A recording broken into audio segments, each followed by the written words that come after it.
At a preliminary hearing in February 2016, following legal argument, Crown Counsel withdrew certain of the charges. On 22 February, the judge dismissed the remaining charges against Mr Clark and Mr Whitehouse. Crown Counsel advised the court that consideration would be given to a further indictment against them. A Crown Office press statement issued that day indicated that a fresh indictment would be brought. This was corrected by a further statement the following day. On 25 May 2016, the Crown advised Mr Clark and Mr Whitehouse that there would be no further proceedings against them, and on 3 June 2016, Crown Counsel formally advised the court of that position. In August 2016, Mr Clark and Mr Whitehouse initiated civil actions against me.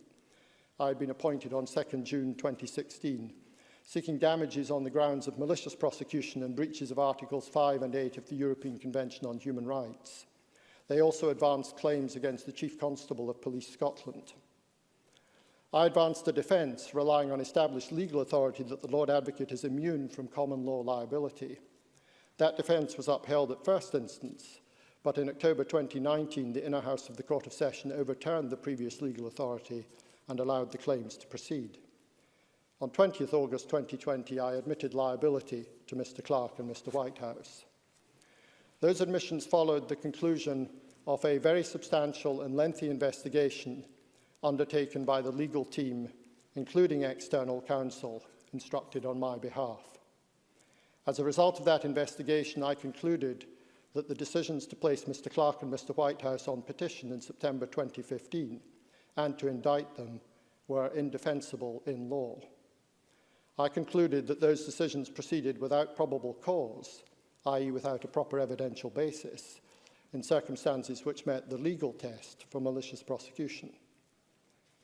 What I can say is that there were, in this case, profound departures from the normal practices, including precognition, which are designed to ensure, and routinely do ensure, that any prosecution in the High Court has a proper basis. I also admitted breaches of Article 5 in respect of the detention of Mr Clark and Mr Whitehouse in November 2014 and September 2015, and of Article 8 in respect of the incorrect press release of February 2016. After the admissions of liability, mediations took place with both pursuers and agreement reached to settle their claims.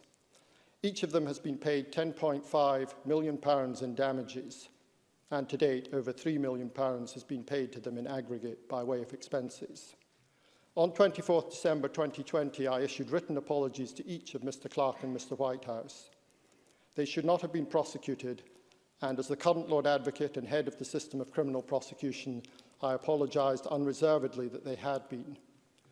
I reiterate that unreserved apology publicly to Mr Clark and Mr Whitehouse today. In my Justice Human Rights Day lecture in December 2016, I said this: a fair and independent prosecution service, taking decisions rigorously, independently and robustly in accordance with the evidence, is, I believe, essential to the freedom under the law which we enjoy as citizens of this country. In this particular case, there was a very serious failure in the system of prosecution.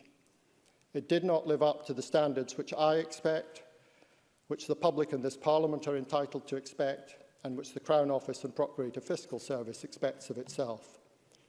What happened in this particular case should not have happened. As Lord Advocate and head of the system of prosecution in Scotland, I tender my apology to this Parliament and to the public that it did happen, and for the consequent cost to the public purse. I confirm my own commitment and the Crown's commitment to supporting a process of inquiry into what happened in this case once related matters have concluded. And I express my own determination that nothing like it should happen again.